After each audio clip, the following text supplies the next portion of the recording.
the moment I first could see these creatures and realized where I was. That was the greatest shock. These two lights were attached to a grey dumbbell-shaped object which was above the road. It's been estimated since that it was 50 feet wide and about 100 feet above the road. A large grey jelly mould shaped metallic object hovering a few feet above the ground. Well, I tell you, they flew erratically like a saucer would if you skipped it across the water. And of course then all of a sudden the term flying disc and this type of thing, or crescent shaped or whatnot, was completely dropped, and everybody started seeing flying saucers, and they've been seeing them ever since.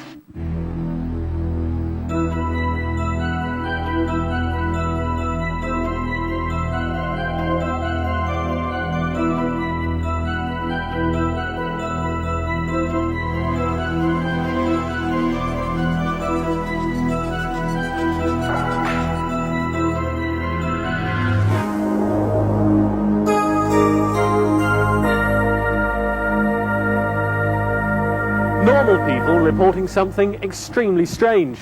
What is the truth about UFOs? In this program, we investigate. We inquire into some of the most convincing and some of the most extraordinary UFO claims. Sightings, encounters, even abductions by aliens. We put these claims under the microscope and ask, how credible are the witnesses? How probable are the various explanations? Focusing mainly on sightings and incidents here in the UK, we seek to discover the truth about the UFO experience. A worldwide phenomenon dating back through time, strange apparitions in the sky have always fascinated human beings and have become part of myth or history. Think of the Magi following the star to Bethlehem, or Halley's Comet appearing as a portent of disaster to the English faced by the Norman invasion of 1066. Until we can make sense of the phenomenon that surrounds us, we live in ignorance. If you think about it, the sort of first cavemen crawling out of a cave and looking at a rainbow wouldn't know what it was. And it'd be thousands of years before they had any kind of physics or science to understand what a rainbow was. So that was, for a long time, to humanity, a UFO. And today we face the same sort of thing, modern day equivalents of rainbows, just strange phenomena in the sky, which probably one day will have an adequate natural scientific explanation. The ancients gave to the inexplicable a religious or superstitious meaning.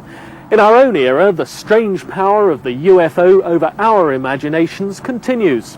The unexplained holds us in its grip. What does the rational mind make of the contemporary evidence, including film, photograph and eyewitness testimony tested by polygraph lie detector? Can it all be true? Can it all be false? We're assuming that it has to be either black or white, real or unreal. And we've done that too often in the past, not to learn from that lesson and realise that probably what we have to do here is dispense with that artificial definition, which is very hard for us to do because we're ingrained into thinking that way, but which physicists are gradually coming around to understand is the only way we'll actually comprehend the universe. Everything they've discovered about the nature of quantum reality as they've dug deeper and deeper into the nature of the atom has been that what we consider as solid physical space, like the chairs we're sat on or the floor that we stand on, is in fact not solid at all. It's 99.999% empty air, and it's literally a mass of swirling energy, and that energy somehow creates an illusion of physical reality. So as we learn things like that, we know that it's artificial for us to assume that there has to be a simple distinction between real and unreal. So let us start our investigation into the real or unreal UFO phenomenon. Take this ordinary stretch of farmland at Cuddington between Tame and Aylesbury in Buckinghamshire. Not an out-of-the-world location, but here in this cosy English landscape at 9:30 a.m. on the 11th of January 1973, Peter Day, a building surveyor, one of many UFO witnesses in the UK over the past 45 years, saw this, and he managed to film it.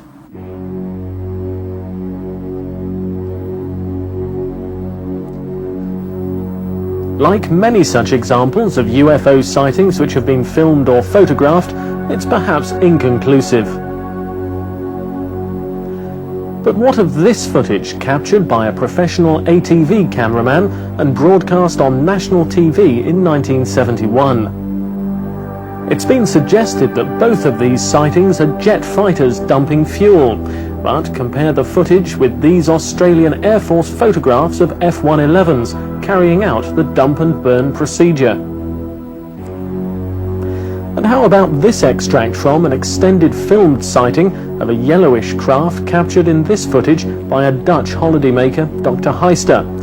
He was in Spain at the time. The witness's family and many local people claim to have seen the craft also. Near panic was reported as the object hovered for nearly an hour.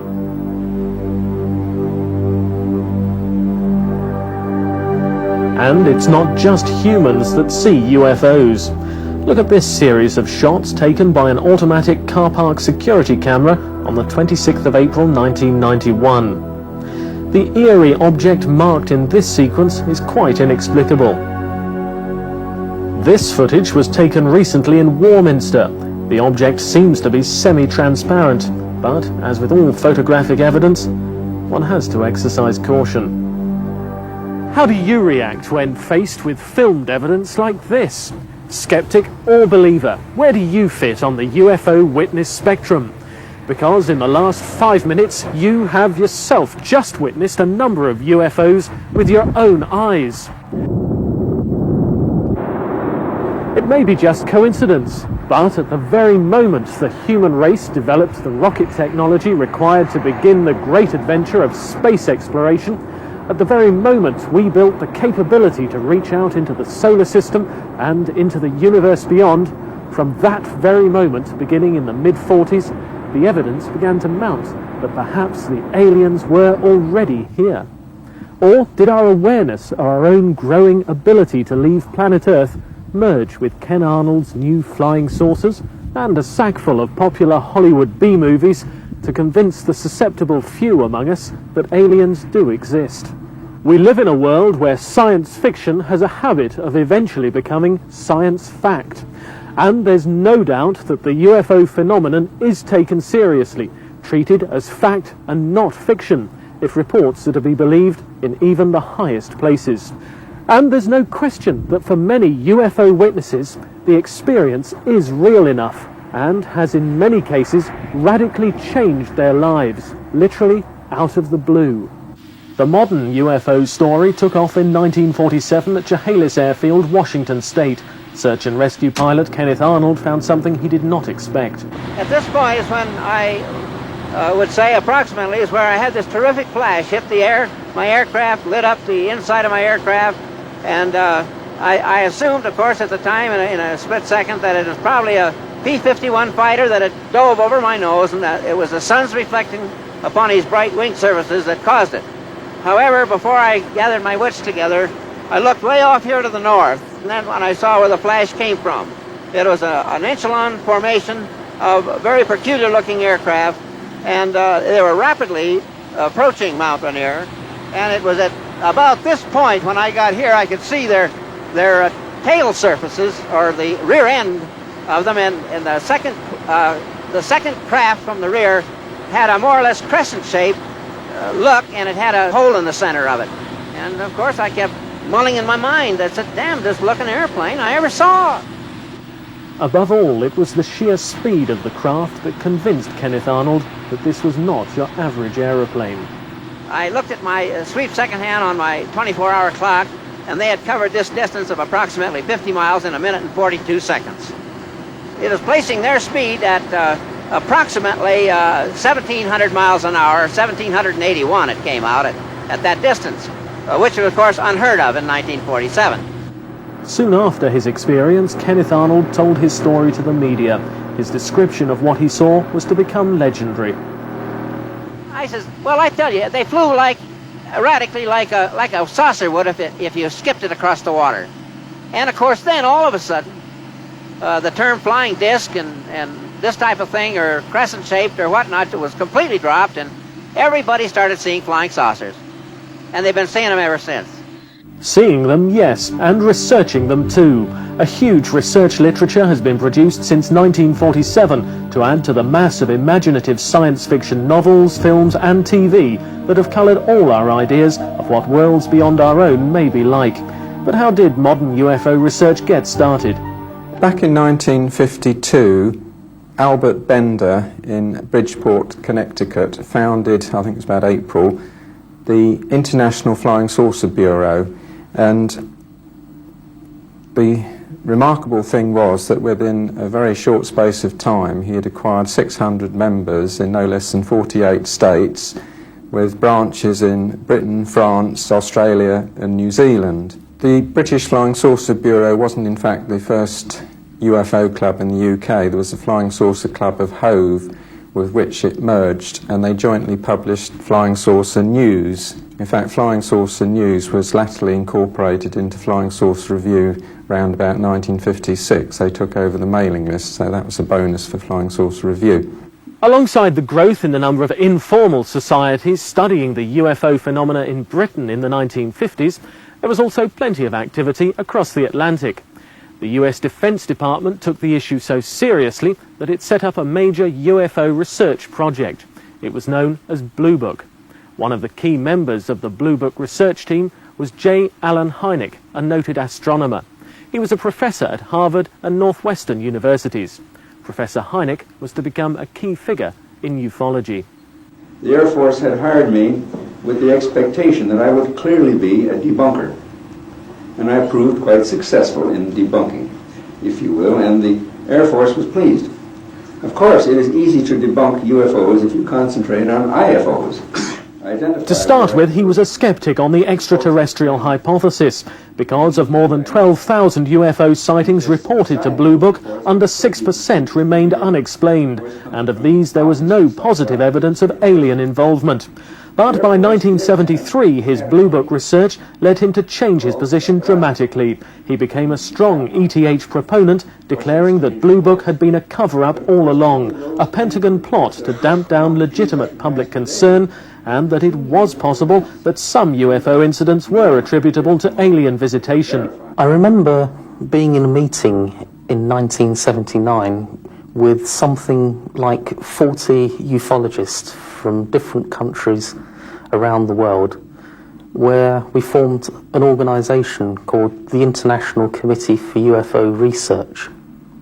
At this meeting, we spent something like 3 or 4 days discussing, probably better described as arguing, about classification systems, where eventually we all agreed Hynek's classification system was probably the one we should use.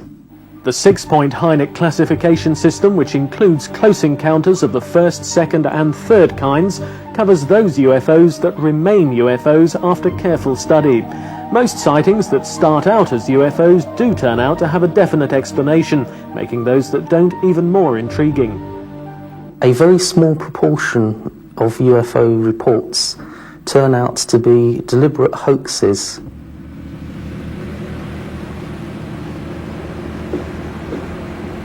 The hoax. There was a celebrated instance in the 1960s, here in the market town of Warminster in Wiltshire. It's what every researcher has to be most careful about, a category of UFOs ignored in the Hynek system, but one which clouds the issues more thoroughly than a blurred photograph or even unconvincing witnesses.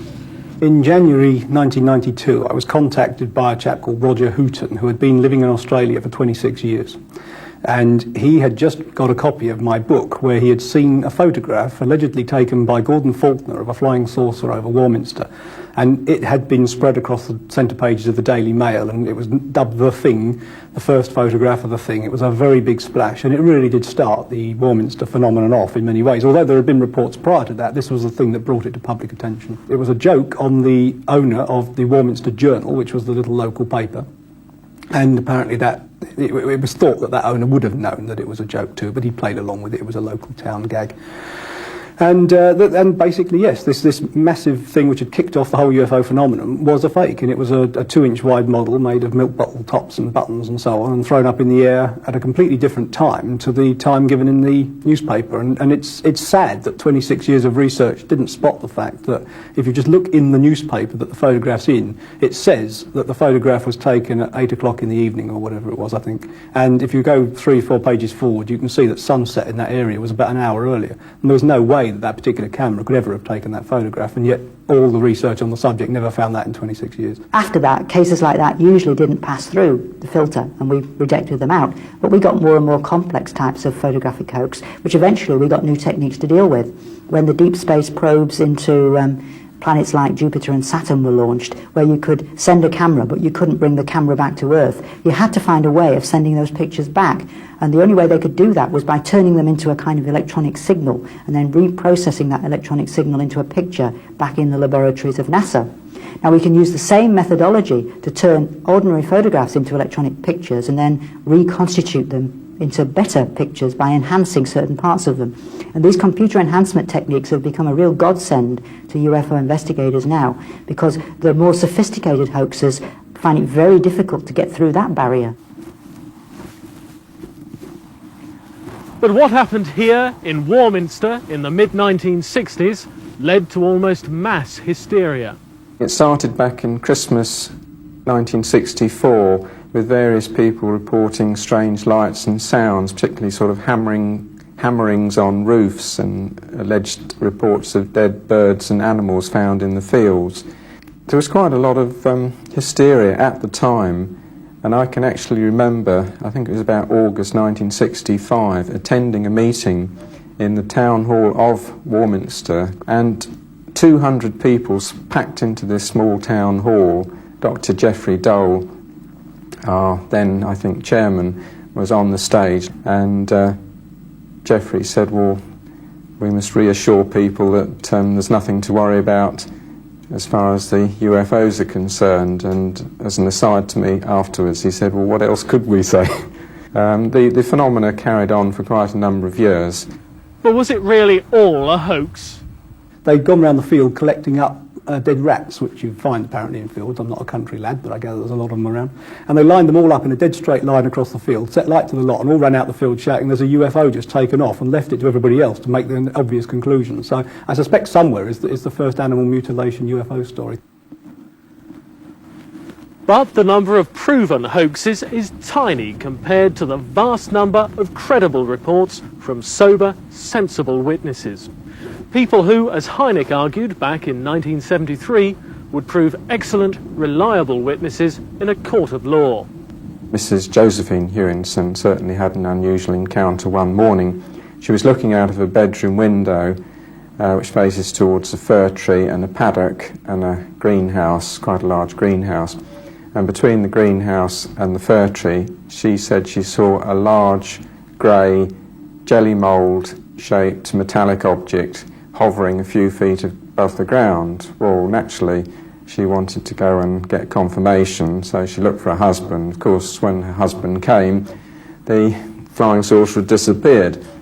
But she was a very sound and sober lady, Bachelor of Science in Agriculture, nothing to particularly gain from making up such a weird story as this, and sounded highly believable. You will find within cases that there are tiny points which stand out, things I call the pink frog factor.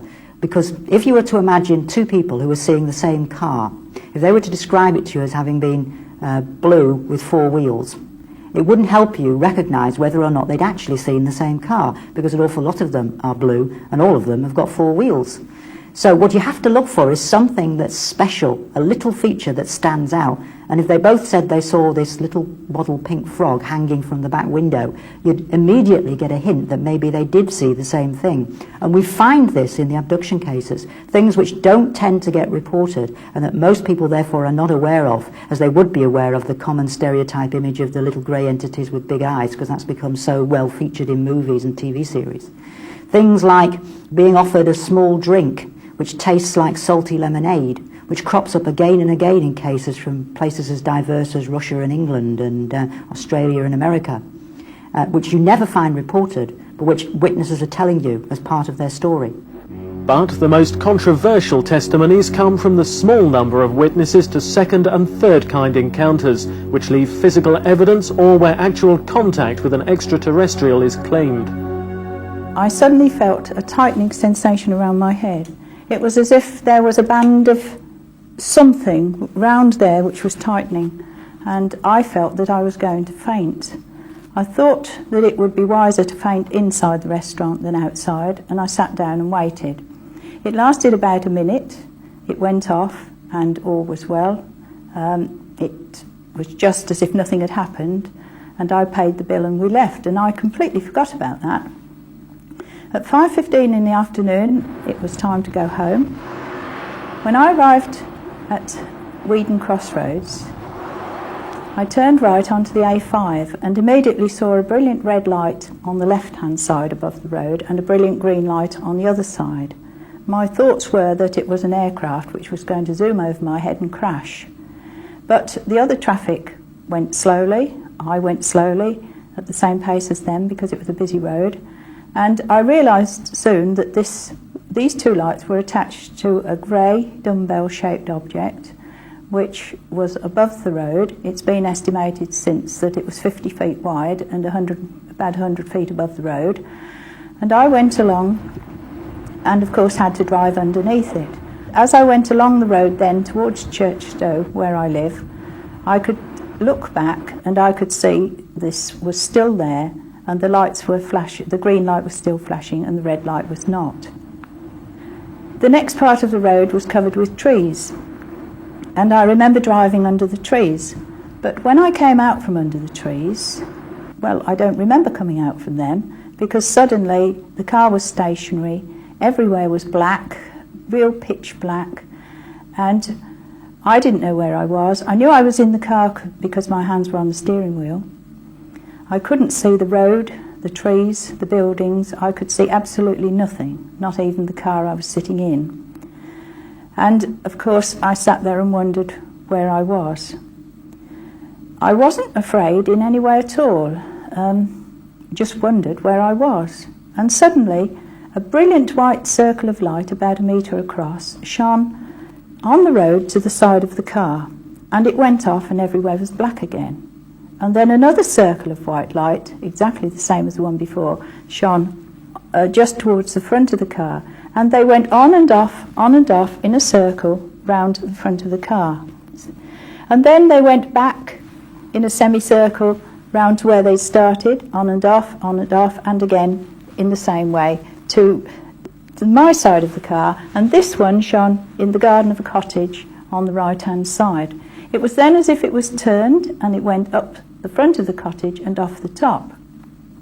I sat there thinking, these lights must have come from above because they were completely circular, but there were no beams, so but I couldn't see anything. I didn't know why they'd come, where they'd come from, or what. And as I sat thinking about this, suddenly I was about 30 yards further down the road, driving in third gear quite normally, as I had done, or had been doing, at the end of the trees. My journey had taken 30 minutes, and it should have taken 15. Somewhere along the line, presumably while I sat in the car, I'd lost 15 minutes of time. Elsie Oakenson's case is very important in the UFO field for a number of reasons. Firstly, when she had her experience, which she remembered very little consciously, but there was a gap, a time lapse as we call it, and that was subsequently explored under hypnosis, she came out with a crucial piece of information, which was that basically she'd been scanned and rejected by entities who were involved, presumably, in the experience. Now, that matches something which has occurred in a few other cases around the world and which we're beginning to be noticing as a trend, although when her case was investigated by us back in 1978, when it happened, this trend was totally unknown. In fact, several of the cases which are now part of the trend hadn't even happened. So it's totally independent testimony of a phenomenon which we now recognise as real and important. 4 women in a car at a village called Preston Capes, which is about 4 miles from Churchstowe, where Elsie lives, were driving to a meeting in Northampton when they also saw almost exactly the same thing that Elsie had seen about an hour and a half, 2 hours earlier. They described it as projecting beams of light down onto the car, and the car engine and its lights began to falter and fade. As is often the case in these experiences, there was a kind of blink in reality, and then the thing disappeared and the experience was over. I talked to the witnesses, or I tracked a couple of them down to see if they'd be prepared to explore this case further, because obviously there was a possibility that there was missing time here. They didn't remember whether there was, and that if we explored it under hypnosis, it was conceivable that we may have found deeper memories there. But they were absolutely against that. They did not want to explore this any further. They preferred to forget all about it, as many witnesses do, and just wish that it had never happened to them. It was an incident in their lives that was something they did not want to think about. We saw a large glowing object hovering in the sky near the road there. Mike here was driving. He stopped the truck. Somebody yelled out to stop the truck. And as soon as he did, I got out and started towards this thing. I was thinking that it was just something that I was going to catch a glimpse of and it would be gone as quickly as I got up to it. But as I started towards it, the rest of the crew started screaming at me to get away from there and get back in the truck. And I was scared too, but I was curious, and I continued towards it. And just as I got up closer to it, the sound that it was making suddenly got more powerful, and it started to rise up. And that scared me, and I jumped down behind the end of a log that was sticking up there trying to get some cover. And I decided I'd better get back in the truck and get away from there. And I raised up to go, and at that instant I felt something hit me. It felt like I'd been hit by a truck. It was just a really powerful jolt, like an electric shock, and I blacked out. What we saw was like an energy beam, or it's been described as several things by the guys that were in the truck there with me, but it was like a straight-sided bolt of energy. It could have been like lightning, electricity. It could have been, who knows what it was, is the point. We've tried to describe it, and I even painted a picture of it to visualize it, but whatever it was, it hit him with enough impact that it blew him back, knocked him back through the air, like as if a hand grenade or an explosion had gone off in front of him. And he flew through the air there and landed on his back, limp, just like he was unconscious before he hit the ground. And this whole thing was so frightening to begin with that I had turned the truck back on right before that happened. And when he was struck and hit the ground like that, I mean, it was just panic. I just panicked, and the guys in the truck were panicked too, because they were yelling at me to go just at the same time I was doing so on my own. And I hit the gas, and we tore off down the road. And it took me about a quarter of a mile before I could get my thoughts together and realize that we had left Travis back there and just left him to his fate, I guess you'd say. And I stopped the truck, and the group of us, not all of us, but most of us got out of the truck and had a very excited, hectic sort of discussion there. We could not explain what had just happened. And the whole thing was so frightening and unexplainable that our minds were just whirling. I mean, literally couldn't understand anything about it. But we did realize that we had left him back there and that we should go back. And just as we had made the decision to go ahead and return, getting into the truck, we saw this thing from a distance, from a quarter mile away, lift up through the trees and streak off to the northeast. And, that made it certain to me that it was safe to go back. So we went back.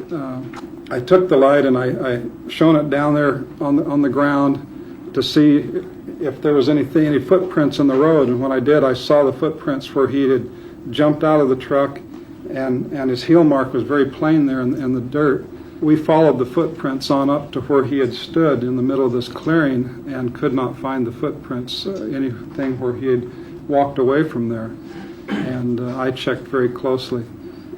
And from that, we had deducted that he didn't leave the spot under his own power. I regained consciousness in a very small space. It was dimly lit.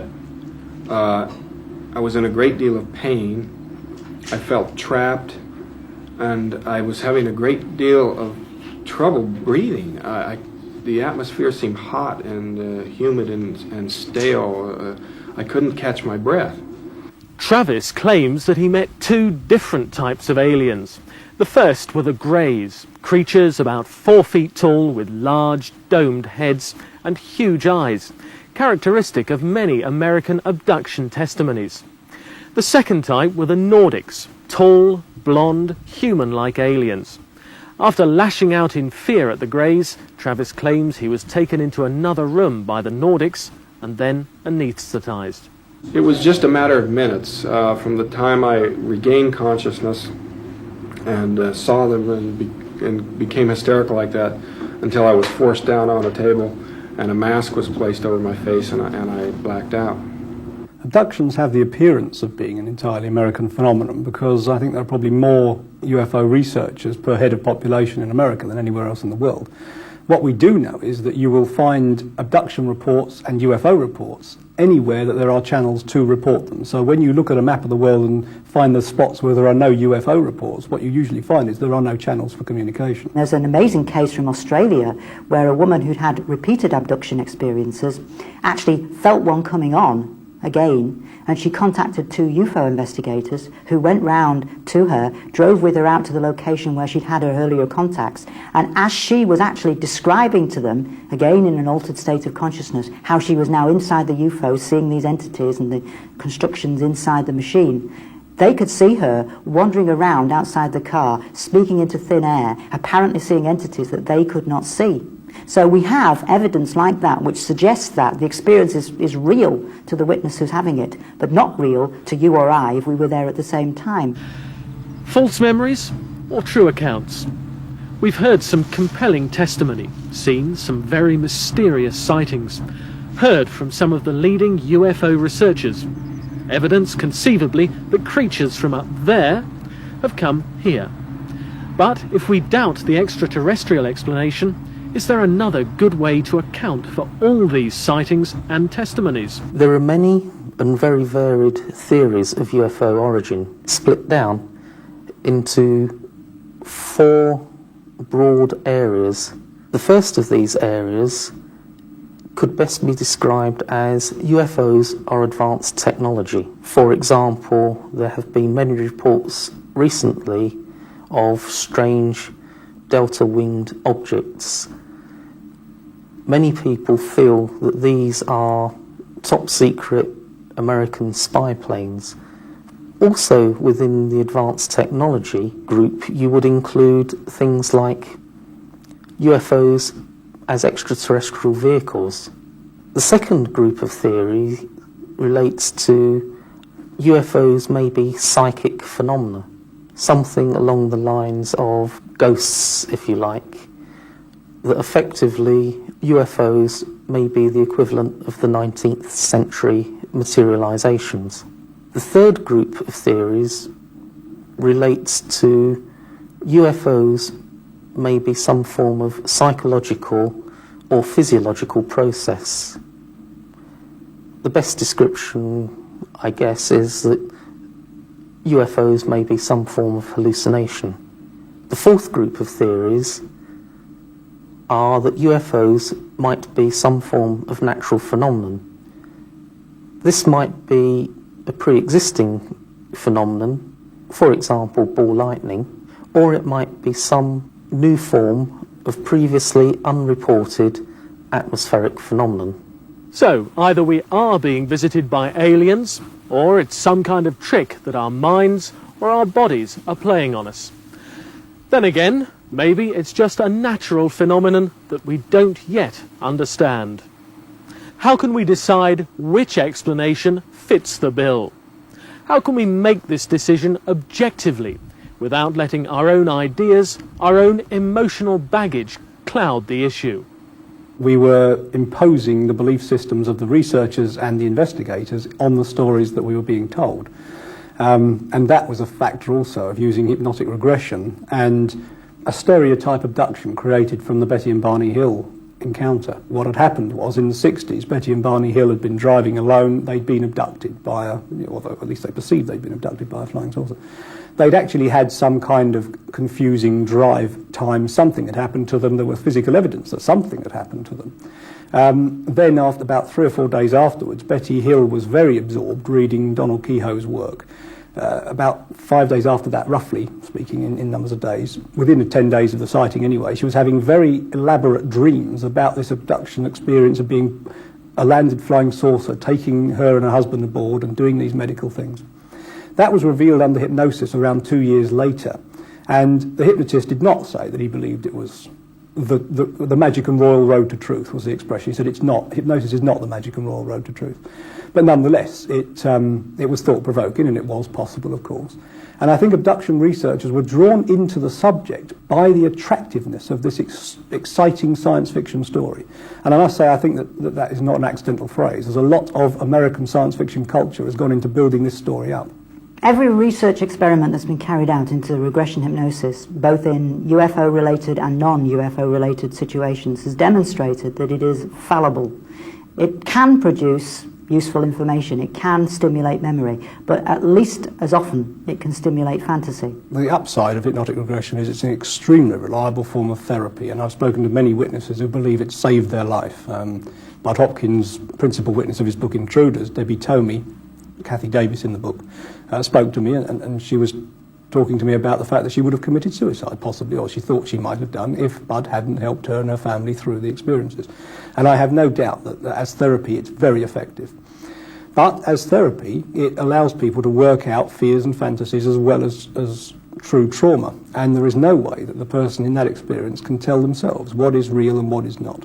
And as a research tool, I would say it was totally useless. I can talk firsthand here because I've actually gone through regression hypnosis. I wouldn't personally have been involved in any research talking about regression hypnosis unless I'd experienced it myself. So I worked for 6 months with a clinical psychologist who took me back to a very minor light-in-the-sky experience that I had in 1978, which I'm absolutely certain was nothing strange about it at all.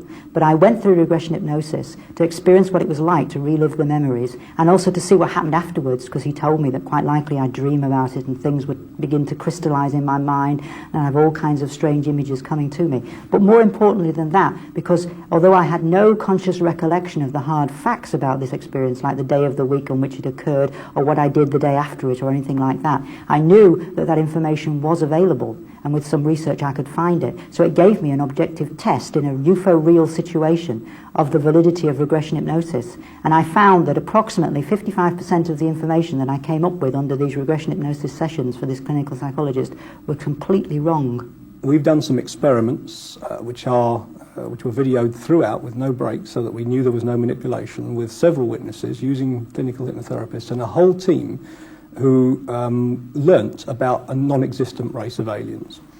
And we can see on that video, in the first case, Tony Wells is the subject, and he is recounting an abduction which took place on Canary Wharf by aliens from a flying saucer from Venus, from Jupiter, sorry.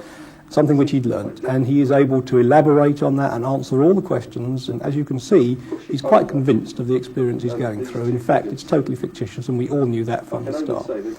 There was even some subjective stuff came in, because one person in our group came in during the hypnosis, in fact, while as far as I know, Tony Wells had his eyes closed, who was wearing cowboy boots, and suddenly one of the aliens turned out to be wearing cowboy boots as well, and it was obviously something that Tony had picked up in that way. I would say it was obvious. I think that seems clear.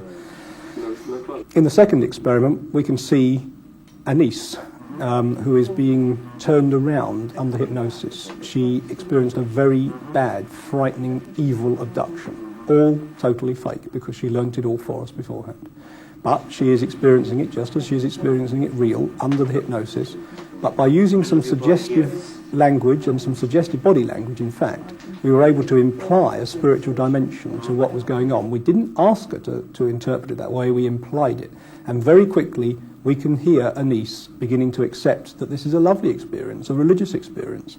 And it's very clear that the approach that we make affects the research. But what does an abductee such as Travis Walton have to say on the subject? Was he conditioned by his hypnotist when he underwent regression? You know, the memory of what I wasn't familiar with the subject at all, and the description that I gave had come out in little bits prior to the hypnosis, so it wasn't like anybody could suggest that the hypnosis, if that's what's being implied there, that somehow a bad hypnotist could inadvertently guide someone to see these sorts of things. But that just doesn't hold up in my case.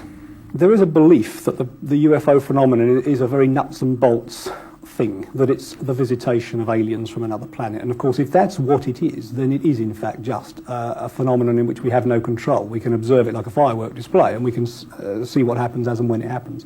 I don't personally believe that's true. I've found so much in close encounters particularly, which is parallel to things happening in what we would call the paranormal, that I believe is just part of that spectrum, and it's a version of interpretation. People that experience UFO encounters, particularly when researched not through this American style of hypnotic regression interrogation, really, they develop themselves. They develop themselves in a good way. They become more assertive, more positive, more developed. They express themselves through art and other creative forms, which suggests to me that the UFO phenomenon is either something which affects or is being used by them to develop the more artistic side of their brain, which is perhaps latent in them. And it's the same effect that you get when people are reporting ghosts, and indeed I've heard ghost reports which are exactly the same as UFO entity reports, except that people have a different belief system before they start telling you about it. I've called them ghost-like beings because I didn't know how to describe them in any other way. It was like a ghost with a head on the top and a kind of a body and tail. It seemed to come towards me and it seemed to go away, but it didn't change size, and then it was no longer there. And then a more rectangular shaped one came on the other side of the light. It was as if it was standing on one corner, and if you wanted to describe it as a person with a sheet over his head, I suppose you could say, well, there was the head and the other two corners could have been arms and this was the feet. But and some people have described it as that. I don't think of it as that. I think of it as being another ghost-like shape. If we can start to break this down, we are beginning to see that the paranormal is the release or the in touchness with certain energies, and the UFO phenomenon is no different to that. I found that my hands were becoming very warm in the palms of my hands, and my fingers started tingling. And I didn't know what that was at all. It usually happened late at night, and I didn't. There's no way about it. I had no idea what it was. We'd got a friend who was ill at the time, sadly dying from cancer, who we used to visit. And when I visited him, I always had contact with him. I always kissed him hello and goodbye, held his hand. And I found that after I'd left him, I felt quite ill for about an hour and a half. And I told someone about this one day, and she said, "Oh, you're developing as a healer." And I've just been accepted, and I'm now a registered healer with the National Federation of Spiritual Healers. Most of the contacts that go on, the so-called contacts, are contact with our own creative minds, our own subconscious mind. The mind has a whole series of steps, if you like, and it's the subconscious which learns a lot about the world but doesn't tell the conscious mind. It simply stores it there to protect the conscious mind as and when needed. These experiences maybe seem threatening, and the subconscious brings certain information forward, and that's very strange, and it feels like an alien contact. That would be my interpretation of what is going on here. Real, external, paranormal energies we don't understand, affecting people who are then using parts of their brain to interpret them that they've never used before. And that's where I think we start to create the aliens. But if our minds create the aliens, how do we explain the physical evidence left by extraterrestrial vehicles? Vehicles which allegedly have crashed at various sites around the world. How do we explain alien crash retrieval theories if aliens don't exist? To the question, how do I reconcile my beliefs with crash retrievals, I would throw that question back and say, let's look at the people who believe crash retrievals are right and get them to reconcile their beliefs along with the other stories which people I don't necessarily agree with are also saying. In America, we have two stories. We have the abductions and we have the crash retrievals. Now, according to abduction research, these flying saucers are capable of taking people physically through the walls of buildings, and I don't mean through the windows that are open, I mean physically through the walls. They're capable of flying the flying saucers and taking the aliens through physical matter as well. Yet we have a flying saucer in Roswell, let's say, which is knocked down by a bolt of lightning and goes bowling all over the desert. Then we've got aliens that are capable, the same aliens are supposed to be in there. Now, they are capable of doing all these movements with matter. They can sort of transfigure matter there. And yet they can't get their own people back from Wright-Patterson Air Force Base. When they make one attempt, they came in over the walls with ray guns shooting. Now, when you can stop a car with 4 people in it, switch 3 of them off so that they don't know anything that's going on, and take one person out and abduct them, surely you don't have to come in over the walls of Wright-Patterson with guns blazing. They obviously are supposed to have a much higher technology, yet it's the same bug-eyed, dome-headed aliens that we hear about. So there seems to be something wrong. I don't have to reconcile crash retrievals with these stories. I don't think they've reconciled it yet in America. The only crash retrieval that we know is true, and I use the word true in inverted commas, is the Roswell crash itself, because we know there was material covered up by the government. We know they paraded false material in order to convince us that the real stuff was not what was collected. But I would say that happening as it did in 1947, right in the middle of the White Sands Proving Grounds, just where they'd finished developing the atom bomb in the Manhattan Project, at the birthplace of the American space program, all happening at that time in that area, anything could have been dropped in the desert there, which the government would have wanted to cover up. Arnold's sighting was just a month before, and it was one of those sightings, coming as it did in the silly season in the summer, which attracted people's attention. You weren't a true star on the American flag if you didn't have flying saucers by the first month after Arnold had seen them. And it wouldn't surprise me at all if even the military didn't join in the fun and cover up one of their own retrievals with some story about flying saucers, never realising the scope of the tiger they got by the tail that they then didn't know even how to let go of. Every study that's been carried out by psychologists has shown that witnesses who have these experiences emerge changed in such a way that their personality shows they've gone through an experience which is almost the equivalent of rape. But the difference is when you've gone through a rape, you can talk to people about it. There are rape counsellors, there are people who understand you, everybody knows it happened, so therefore they can sympathise to a degree with you. Whereas if you've had one of these experiences, you can't talk to anybody because nobody believes it's happened. And, you're treated as if you've simply gone mad. To me, it was the most profound experience of my life. To suddenly confront these things. A lot of people in the descriptions, they act like, well, this isn't all that incredible, but they're comparing this with science fiction sorts of things they've experienced. You experience this kind of thing in real life. You're face to face with something. It's not that great of a difference between a human being, but to me, it was just such a incredible shock. But if John Spencer and Jenny Randles are correct that hypnotic regression is a flawed way to substantiate witnesses' reports, and if there's little other corroborative evidence, are we forced to accept that UFOs and close encounters are all tricks, illusions, bursts of creativity or subconscious energy that we don't understand? That it is the alien within ourselves that reveals itself? Isn't that just as unlikely as the extraterrestrial hypothesis? Simply psychobabble and gobbledygook. More or less objective observers each have their points of view, but the witnesses themselves tell the UFO story, and it's to them that we must go. If we take a train crash, if you run up to the victims of a train crash that have survived and they're strewn all over the grass and ask them what happened, you're not going to get a coherent and good account of what that train crash was actually what happened. In fact, the most coherent account will come, as crash investigators find, by a researcher moving in and talking to a whole range of people and getting their stories out. Now, why that is effective, of course, is because there is a certain amount of physical evidence and corroborative evidence which supports the stories, and you can know which ones are reliable and which ones are the product of trauma or fantasy. In our case, in abduction research, the problem is we have no model to work to. We have no corroborative evidence, and we don't know what to accept and what not to accept. But we have to believe that on the basis of reliability, witnesses are not necessarily reliable.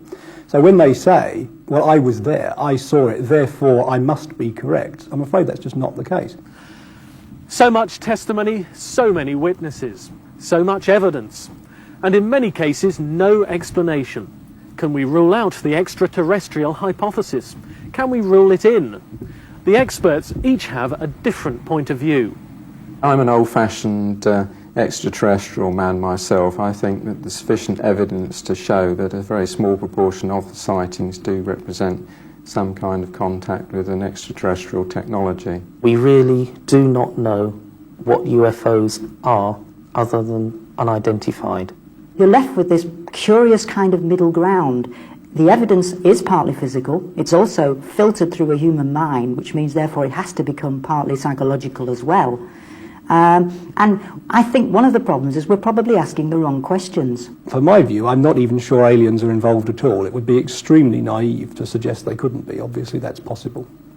But it doesn't explain to me how you come halfway across the galaxy, you come sort of bombing down out of the skies into the middle of the Arizona desert just to hide behind a rock and shout at boo at some passing motorist, which is almost what these people are doing. That, even if it is aliens, we must be interpreting it wrongly, because it must be more alien than we are capable of interpreting. That is the fascination of UFOs. Despite thousands of cases of ordinary people reporting something extraordinary, the jury is still out.